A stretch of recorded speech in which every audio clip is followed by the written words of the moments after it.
À l'approche de la rentrée des classes 2019-2020, de nombreux parents s'activent dans l'achat des fournitures, sans oublier les tenues scolaires. Justement, dans cette édition d'information, nous vous parlons de l'importance du port de la tenue scolaire. Plus de détails avec Gabriel Guiné-Lemami et Chris Rodolphe Lembonda.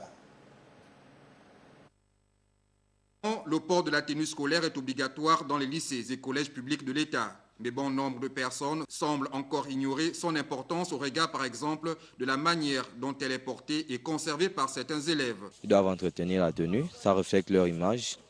Aujourd'hui, les jupes sont presque à un certain niveau, très avant des genoux, et ça dénigre vraiment la jeune élève. Vraiment. Moi d'abord, je reviens d'un lycée catholique et chez nous, on interdit ça, couper les jupes et autres. Les fantaisies, on n'aime pas ça.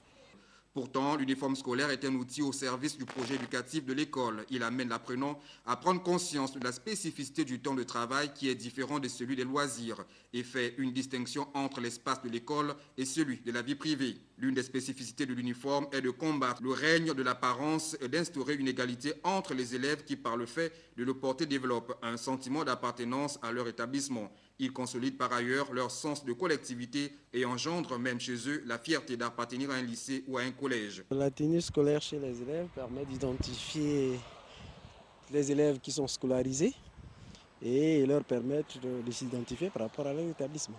Pour moi, je dirais que l'importance de la tenue scolaire, c'est de distinguer des élèves de certaines personnes. Outre ces aspects, la tenue scolaire permet d'éviter le harcèlement sexuel entre les élèves et les enseignants. Les jeunes filles sont principalement les premières victimes de ce phénomène qui prend de l'ampleur dans la majeure partie des établissements du pays.